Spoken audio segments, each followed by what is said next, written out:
Naba kwamakhweli ngonyama umahlume ehlathini njengohlanya uhlanya lusemehlweni amadoda siyakhuleka nina bezinyane lengezengeze libumbeni ihora lesikhombisa kusihlwa nazi ehamba phambili. Over the next 2 years we are embarking on a new journey. We will use our collective efforts to increase the pace and scale of tackling unemployment and building a stronger economy. Ungqongqoshe wezemali uNokgodongwana wethule umhlahlandlela wokusetshenziswa kwemali kahulumeni kule minyaka ezayo ubugxile ekuqedeni ububha ukwentuleka kwemisebenzi kanye nokungalingani ngokwenhlalo yabantu. Kufuneka ntona amapolisa apha kuba ezimoto zenu lamapolisa akafuna ukuya kwendawo sesikhona sisithi masiye athi amapolisa kanakwazi ukuya angene emzini womuntu. Usale ushaqekile umphakathi wasemqhekezweni esifundazweni Eastern Cape ngemva kokubulawa kwabantu ababili okubalwa kubo inkosi yendawo kanye nokudlongulwa kwabafundi baka grade 12 abahlanu. Siqala ngezithi umnyango wezemfundo kwaZulu-Natal usuqinisekisile ukuthi abafundi abayisikhombisa besikole sasemthwalume ibongucele secondary bathole ukwelashwa emtholampilo wendawo namhlanje kubikwa ukuthi baqale ukungaphatheki kahle ngemva kokudla ama-chips okusolwa ukuthi abenobuthi bathengeke esitolo sendawo.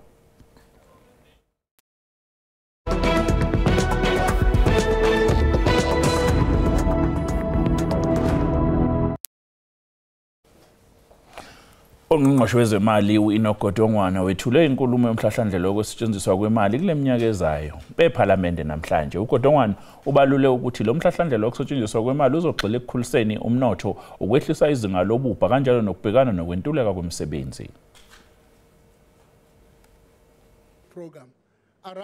Eminyakeni emithathu ezayo uhulumeni uthi ubheke ukukhula komnotho wezwe ukuthi kwenyuke ngesilinganiso esingu-1.8%.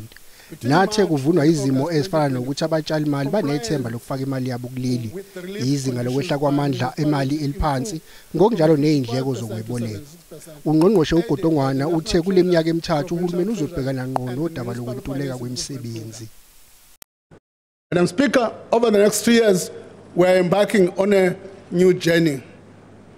We will use our collective efforts to increase the pace and scale of tackling unemployment and building a stronger economy. We will turn the fresh sense of hope, energy and fellowship into action. Izinga lokungena kwemali lehle ngo-22 billion amarandi okubangelwe ukwehla kwentengo kawela kanye nemali encane yentela eqoqwe yiSARS ngokwemkhiqizo engene kuleli iqhamuka emazweni angaphandle. Imports are down.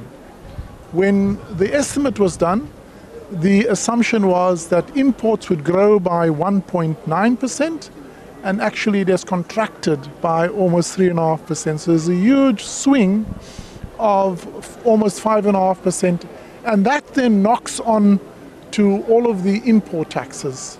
Imali ezosetshenziswa uhulumeni kulindeleke ukuthi yenyuke isuka ku2.4 trillion amarandi kulonyaka mali ifinyelele ku2.5 trillion onyakeni wemali olandelayo. Isikweletu sikahulumeni ngokunye kokuseyinselele kakhulu. Uhulumeni uhlela nokunciphisa ukusetshenziswa kwemali yakhe einhlelweni zokutakula kweinkampani ezingamabhizinisi ombuso ezicwile ezikweletini. Nathe kuhloswe ngakho ukuzama ukubuyisa uzinzo esikhwameni somnyango womgcini mafa kuhulumeni. Ungqongqoshe wezemali uNokgodongwana uthi ukutakula kweinkampani engamabhizinisi ombuso kuholele ekutheni kugcina kusetshenziswa imali elinganiselwe R520 zamarandi eminyakeni embalwa edlule. Uthi manje ke uhulumeni ngeke sakwazi ukutakula lezi inkampani engamabhizinisi ombuso. Lomgaqo nkqubo wohlahlo lwabiwo mali umalunga nokuhlengahlengiswa kwezimali ukumelana nengxowa kazwelonke ephansi koxinezelelo. Ngamawaka ngama30 abasebenzi abaza kucuthwa ngokuzithandela ukubeka phansi phambi kwexesha ukonga imali engangebhiliyoni ezimbini zerandi ngonyaka. Oku kuza kudla urhulumente iibhiliyoni ezili-11 zerandi. We are also implementing initiatives like early retirement, not to merely reduce the size of the workforce, but also to introduce younger talent to the public service. Isibonelelo sikazwelonke sezempilo asabelwa ngamali kulomgaqo nkqubo. I think we are on that path of making sure that Not every state-owned enterprise is going to say, no, we want money. Ngohlahlo lwabiwo-mali lukaFebruwari, u-Eskom wanikwa umkhi ngenkxaso-mali engange-254 yeebhiliyoni zeerandi.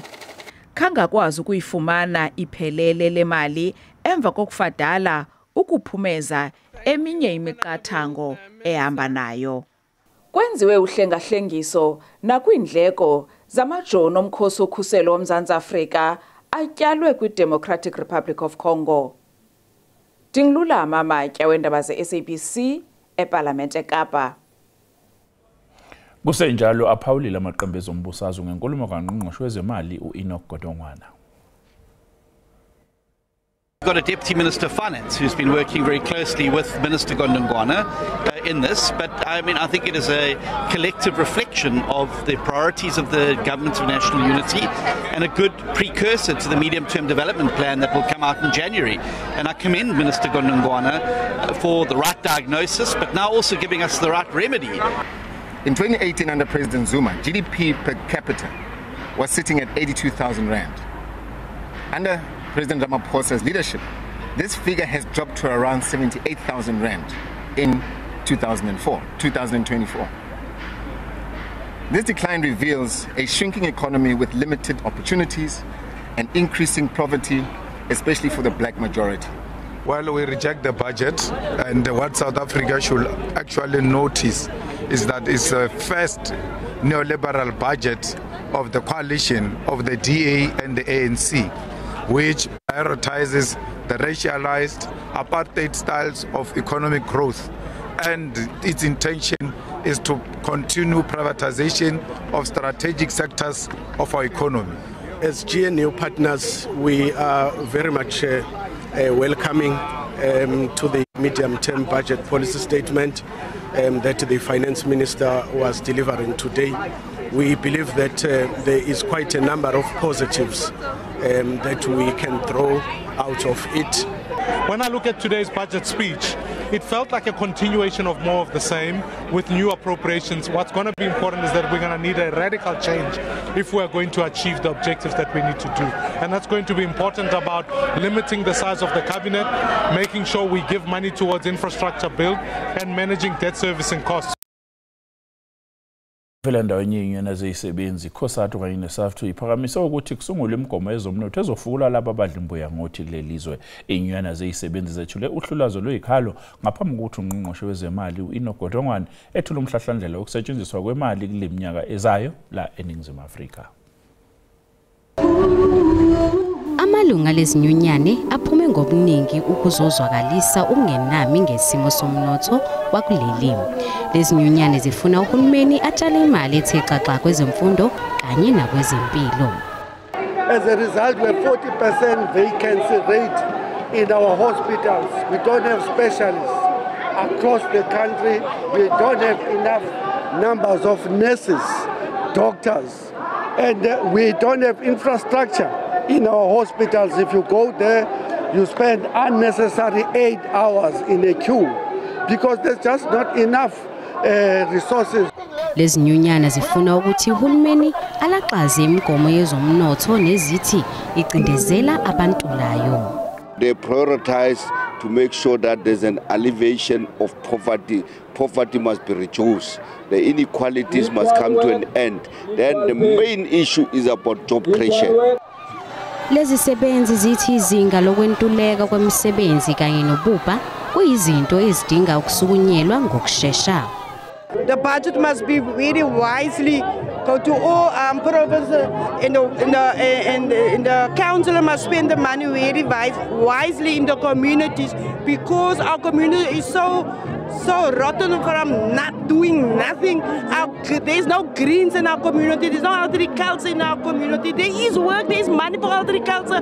Give the people the work, please. ICOSATU ithi uma ingayitholi impendulo ezikhalweni zayo izoqinisa embhikishweni.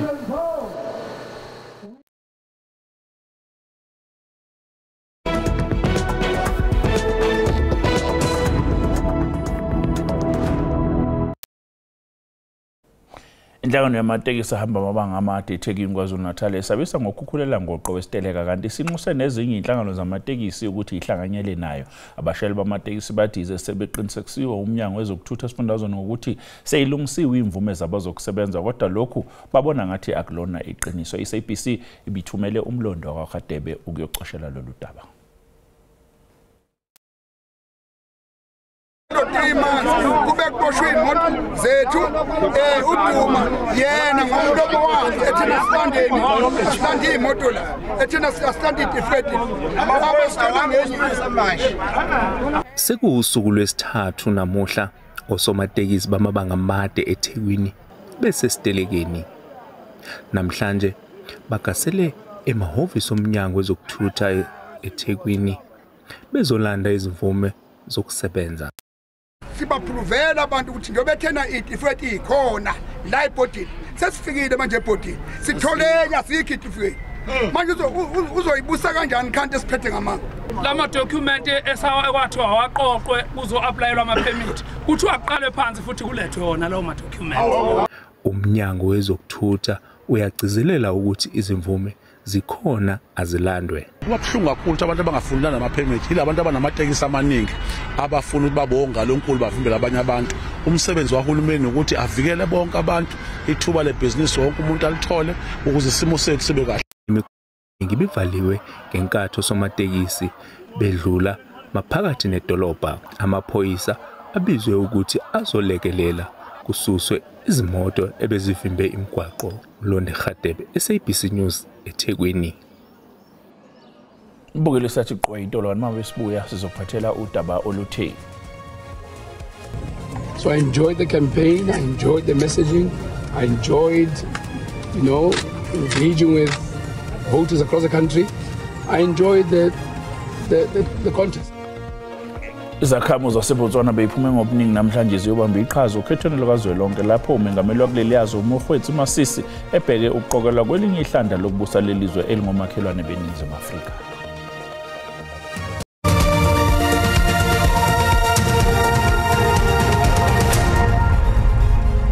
Asikubingelele sikwamukele mbukeli mama sonto kungena udabeni luphambili besibike ukuthi Ongqongqoshe wezemali uInogodongwana wethule umhlahlandlela okusetshenziswa kwemali kahulumeni kule minyaka ezayo bogxile eqedeni ubupha ukwentuleka kwemisebenzi kanye nokungalingani ngokwenhlalo kwabantu. Bukela sikhumbuzeke ukuthi lezi ndaba oyibukayo njengamanje ikhona ku YouTube na ku SABC Plus wena kumele ukwenze ngena kuzo uyigcina ngamagama athi SABC izindaba na kanjani lezi ndaba esisakaza bukhoma uzoyithola njengoba zinjalo.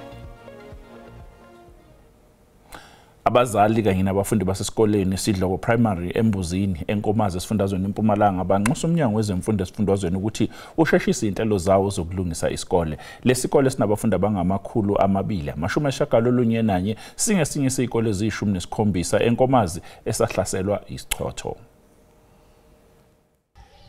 Inhlekelele yezemvelo ishiye umonakalo omkhulu kwadingeka kuba kube nezinye izindlela zokwamukela abafundi. Isichotho saphephula uphahla lwamagumbi okufundela emva nje kwezinyanga kusanda kulungiswa lesikole. Abazali ke bafisa sengathi kungasheshe kulungiswe. Besifuna ukuthi kumane kuspeed up ekwakheke lama class lawa la moshekile ngoba abantwana nyalo babhale exam. So nyalo sizame imizamo ukuthi babe la emasontweni laba bayofundzela khona. Uwengamele zemfundo uKhethe Dlamini ngesikhathi eyobheka umonakalo esikoleni uthe kunezinye ke izindlela ezenziwe kulezo zikole ezikhahlamezekile ukuze abafundi baqhubeke nokufunda. Tikolo kuletimoshakile angisho ukuthi sikhonile ukuthi sende imtamo ukuthi luhlolo lolukhona nyalo lungaphazamiseki luyaqhubeka ngendlela loluhleleke ngayo. Undunankulu waseMpumalanga ke uMandla Ndlovu senxuso ukuthi kuqinisekiswe ukuthi ukubhala akuphazamiseki.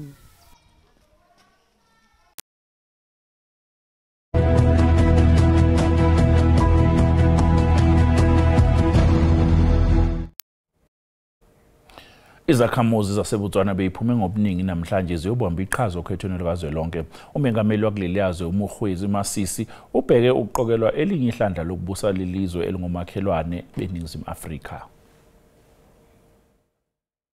Ukhetho lwaseBotswana luqale kahle nakuba lube nezihibe ezimbalwa.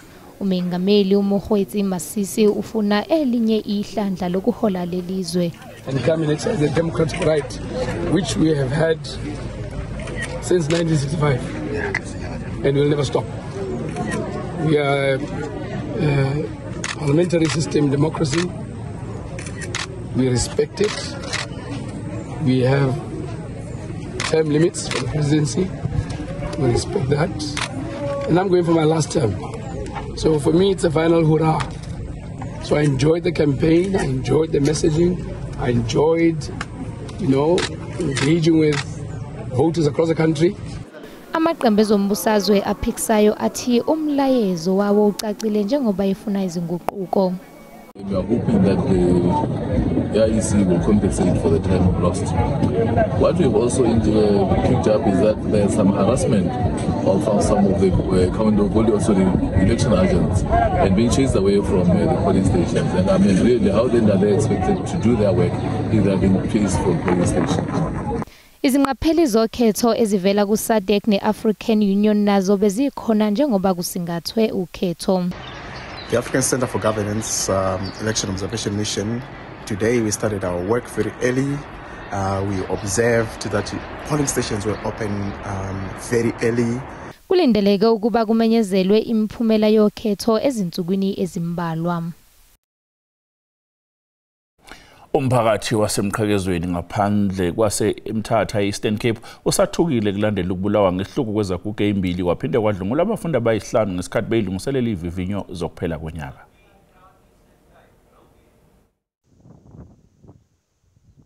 Ikhaya ekwakhulela kulo owayesakuba ngumongameli ongasekhoyo uNelson Mandela kulapho kubulawelwe khona ngokungenalusini umama uNkosi uNogcinile Mthikaka wakomkhulu eMqhekezweni. Kutyholwa ngelithi udutyulwe wabulawa ngabantu ababini ebebezifihle ngebhalaklava.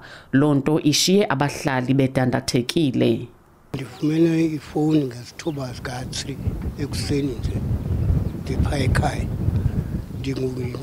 Ngentombi yalapha ingulindelwa indichazula uba hayi uNogcinile apha udutyulo sinxunguphele ngokungaphezulu especially komkhulu. Ukanti kumgama ongekude kuyapho kusuka komkhulu kubhaqwe umzimba womongikazi odlumhlala phansi uNonceba Timakwe udade echibini legazi. Ababulali ukutyholwa ngelithi baqhekeze ucango. Usapho lwakhe lushiyeke luthukile. Our government is failing us, doesn't care for us. Zanguve nawe kusithiwa kukho ukukhangela kwamnyamazwe uvukhona nohulumente oqasha amagqwetha eqasha lezaphula mthetho kulo wedwethu kuba akasikhathalelanga. Ekhonqeni nayo engekude kuyaphi kudlwengulwe abafundi abahlanu bebanga le-10 baze baphangwa neselula zabo bekhonjwe ngompu kwangabantu ababini bebezifihle ubuso ngebhalaklava. Kukholeleka ukuba nabo bangene ngokuqhekeza ucango ngomgqala kwindlu ebiqeshwe ngaba bafundi. Kufike abantu ababini pha ebusuku ngo-12 bafika babetha ibhakla ngomgqala. Yavuleka ibhakla, uvuleka kwebhakla bangena oyi-1. Ungena kwakho oyi-1 wafika wathi bamnike ifowuni bonke. Bamnika ifowuni xa egqiba waqala kumntana wokuqala wamreyipha. Urhulumente wephondo uzigxekile ezizenzo. Kungoku nje baphansi kweliso elibukhali bolonontlalontle namapolisa nalapho banikwa isupport bayabhala imviwo zabo zanamhlanje. Amapolisa ayaphanda kuba kwenzeke ntoni apha kwaye azingela abo bangabenzi bobubi. Abahlali baseBhityi bamemelela ukuba kutyalwa amapolisa njengoko ziqhubeka nokunyuka izenzo zolwaphulomthetho kulo mmandla. Kwiindaba ze-SABC ndingufundiswa Mhlekude eMqhekezweni eMthatha. Umdlalo wesimo sezulu yalandela emva kwekhefu namadlamini. Kuzo zonke indawo ethameleni kuze emakhasi nimikele sinamukele nangumhlahlo wesimo sezulu sakusisho kanjalo nakusasa mancane kakhulu amathuba emvula elindelekile kusukela nje engxini ezilapha ya ehlanzeni kohlele engxini ezilapha kwaZulu Natal kanti bethe nje qwaqwa ngamafu ukela esifundazweni esise Eastern Cape nemoya ethanda kuba namandla ngasogwini kanti ke engxini emaphakathi nezwe ukela kweyisenyakatho yezwe sobe liheleze moya epholile ithanda kuba namandla ke ngasogwini olapha eKapa okungasekudale ngisho amagagaso olwandle kulezi engxini kanti ke kusasa lizoqhubeka nje licwathile engxini eziningi emaphakathi nezwe lineshisa Sandluke esifundazweni esilapha eNorthern Cape, kwahlele njalo esifundazweni esise Western Cape kanjalo nase Northwest. Maphakathi nezwe asikho imvula elindelekile lebiqhubeka nje lithenje qwaqwa ngamafu esifundazweni eseLimpopo eMpumalanga kwahlele KwaZulu-Natal kanti ke mancane kakhulu futhi amathuba emvula ezobe ilindelekile lapha eMpumalanga yezwe. Ake sibheka amazinga okushisa ke aphansi kulindele ukuthi lifudumale kakhulu ke esifundazweni esise Limpopo lapha eMusina ngo17 degrees Celsius, Phalabona ngo18 degrees Celsius, kwahlele njalo esifundazweni esikwaZulu-Natal kakhulukazi ngasenxini esigudle oku lobe lifudumele ke izulu lapha eKosikamthetho eRichards Bay ngo17 degrees Celsius. Esifundazweni esise Eastern Cape lizothanda ukuphola libande kakhulu lapha uKomani kwahlele koNgcobo kanjalo naseMthatha kanti ngasentshonalanga yezwe kulinithi ke lithi nje ukufudumala lapha eCalvinia ngokungajwayelekile kanti iSutherland loqhubeka libande kakhulu kwezinye indawo lizobe lithenje ukufudumala kanti ke kusasa liqhubeka lishisa kakhulu ke esifundazweni esikwaZulu-Natal okela esifundazweni esilapha ke eMpumalanga yezwe esifundazweni eseLimpopo lizobe likhipha umkhove etsheni abuke nje lapha ePhalabona u32 degrees Celsius kanti ke eMusina ngo29 degrees Celsius. Uma sehla njalo ke esifundazweni eseGauteng kwahlele ifundazweni emaphakathi nezwe lizobe lifudumele izulu kanti ke lobe likhipha umkhove etsheni enxini ezisentshonalanga yezwe. Singakho namhlanje sibikizela isizulu sithameleni kusasa ngesikhathi esifanayo kaDlamini umntwana othi ayixabene.